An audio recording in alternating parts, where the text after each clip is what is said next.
Okay, now I'm going to talk about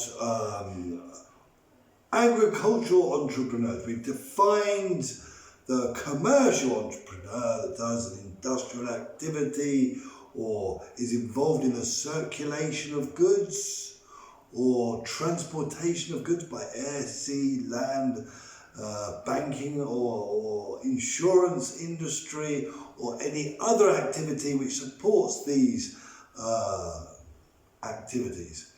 So now we're going to see what the law says about agricultural entrepreneur and who he is, who has these advantages. Very important, isn't it? If the norms are going to give privileges to a certain category, we've got to define who are these categories. Otherwise, everyone will decide they want to be an agricultural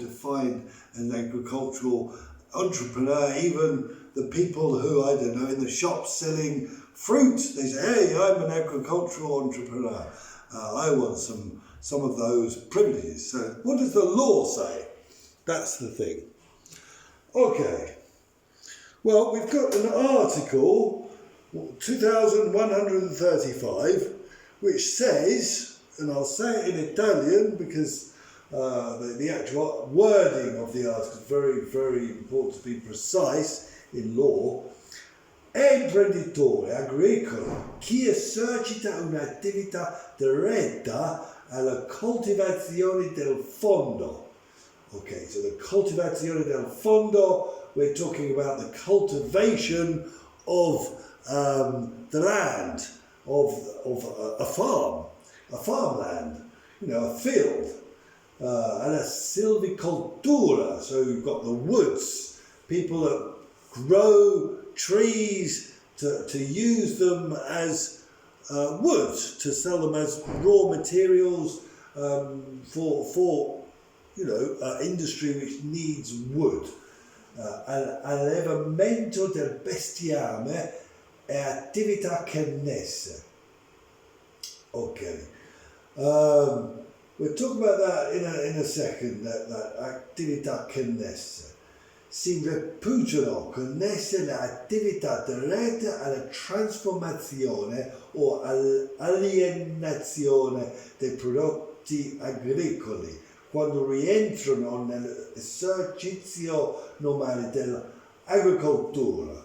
Okay, so what we're saying here is, you've got these, first of all, the bestiame, the allevamento del bestiame. Now, here we're talking about, first we're not talking about bestiame, animals like horses you're going to race, or even dogs, maybe you breed dogs. No, they're not talking about that. They're talking about animals where, we traditionally have for food production, for, milk, maybe, or eggs. Here we've got eggs, and then we've got the meat, the pollo, the chicken, and then the pig, which we eat. So we're talking about animals which are strictly connected to agriculture for food production, not anything else. Also, it does talk about connected activity. We go back, it says, si reputano connesse le attività dirette alla trasformazione o all'alienazione dei prodotti agricoli.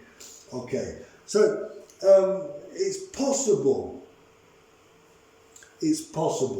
for a farmer to grow the food and then transform the food into other products like wine. If they grow the grapes, they can make the wine, and they're not classified as an industrial activity, even though they've transformed this raw material, this wine that they grew. They're still classified as agriculture, or maybe they've got a little restaurant which sells their products. It's their activity, and that restaurant can be classified as agricultural activity, not anything else. It doesn't matter about the circulation of products, like we decided before for a commercial activity. It's considered an agricultural product if a farmer does it and he's grown the produce, or maybe marmalade. They could make marmalade out of strawberries or whatever. So they can actually extend their farm activity and still be considered an agricultural activity. But somebody who's not a farmer, which buys the grapes and then makes the wine, is not actually considered an agricultural activity, and not an agricultural entrepreneur with all the advantages. Those are a commercial entrepreneur, so they need to be grown by the farmer that sells them. Okay, also we have small entrepreneurs which have advantages too. Here's one advantage in Article 2221. It says: gli imprenditori che esercitano un'attività commerciale, esclusi gli enti pubblici e i piccoli imprenditori, sono soggetti in caso di insolvenza alla procedura del fallimento e del concordato preventivo, salve le disposizioni delle leggi speciali. So all the commercial activity can fail, but not a small entrepreneur, just like an agricultural entrepreneur. So they have advantages too. Or we've got Article 2202 that says: non sono soggetti all'obbligo dell'iscrizione nel registro delle imprese i piccoli imprenditori. So we have the small entrepreneurs enjoying the advantages of the agricultural entrepreneurs.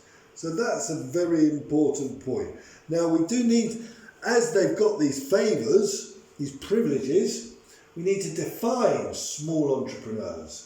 And Article 2083 does that for us. It says: sono piccoli imprenditori, i coltivatori diretti del fondo, gli artigiani, i piccoli commercianti e coloro che esercitano un'attività professionale organizzata prevalentemente con il lavoro proprio e dei componenti della famiglia.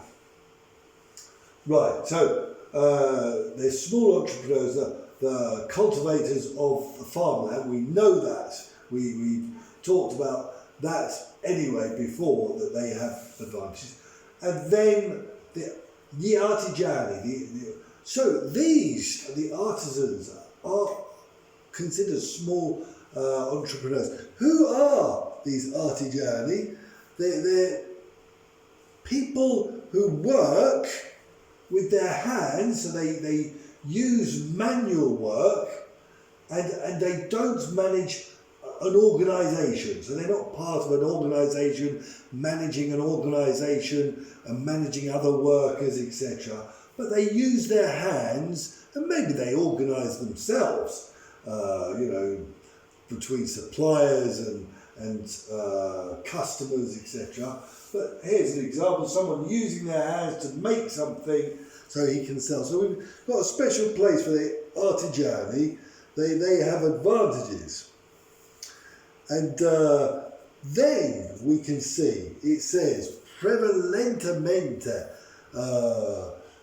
their work or that of their family. So prevalentemente indicates that it's possible to take on workers. So they can take on workers, but the workforce must be mainly their work, their hard work and manual work, shall we say, and or their family's manual work. So maybe I can, if I'm in a business managing a shop, I can take on my wife and my son, and maybe I can do takeaways, etc., and they can work, and then I can take someone on, but it must be prevalentemente, it must be mainly, the work must be, the I do and my family does must prevail over the workers. So we can take on a few workers, but it can't be too many. Otherwise, we stop being a small entrepreneur, and that means we lose a lot of advantages. So